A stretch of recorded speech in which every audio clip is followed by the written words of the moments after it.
Hello, my name is Jada Graham, and this is a public history discussion of the Edmund Pettus Bridge. The Edmund Pettus Bridge is in Selma, Montgomery, and has specific significance to the Civil Rights Movement. It is the site of the Selma to Montgomery March and the infamous Bloody Sunday. The Selma to Montgomery March happened twice.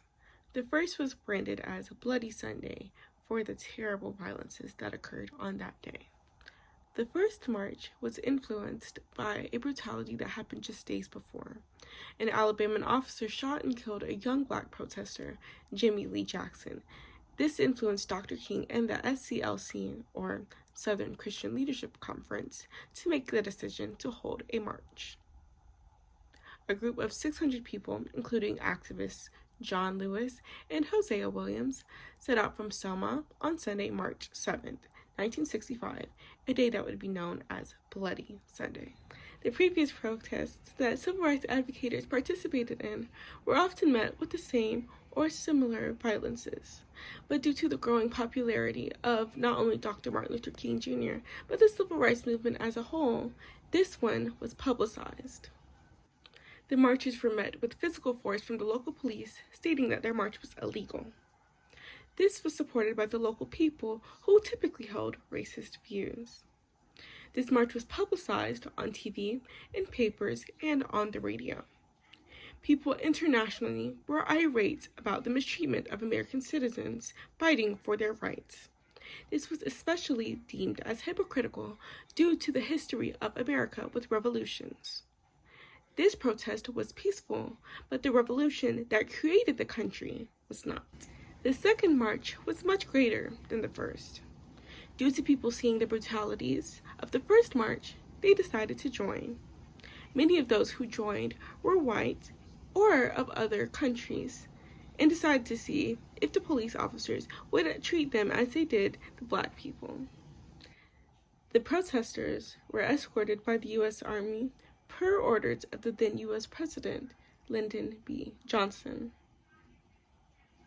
The Edmund Pettus Bridge was named a historical landmark in 2013, which is fairly recent. There's a store that I have personally visited with a tour guide that tells of the events that happened there. He has a very personal account from an uncle who actually marched with Dr. Martin Luther King Jr. His uncle has a scar on his face from the brutalities of the first march. There are obvious criticisms about the late acknowledgement of the site and the naming of the site after Edmund Pettus, an Alabama senator. The Pettus Bridge is an obvious ode to the late senator, who was a very well-known Ku Klux Klansman. The bridge was named for him in part to memorialize his history of restraining and imprisoning African Americans in their quest for freedom after the Civil War, says University of Alabama history professor John Giggy. Analyzation of racism in Alabama is extremely important due to the location and history of the state. It was extremely notorious for its terrible slavery that was revered as some of the most vicious, and is located in the Bible Belt, which is popularized for its conservative beliefs. Pettus was revered in death. His Senate eulogy declared he had control of the varied emotions and ambitions of the soul, a philosophic view of the failures and disappointments that come to all, and existed in an atmosphere above the level of envies, jealousies, and hatreds of life itself. Such men are rare and dear. Old Senator Pettus was a conspicuous type of that class. This analysis is interesting due to his racism towards black people being a counterclaim to all of it. Finally, this is related to the 25th chapter of Exploring American Histories, which outlines some of the events of the Civil Rights Movement, as well as the opposing views of democratical conservative others. Enjoy some pictures of myself and that I've taken of the Edmund Pettus Bridge.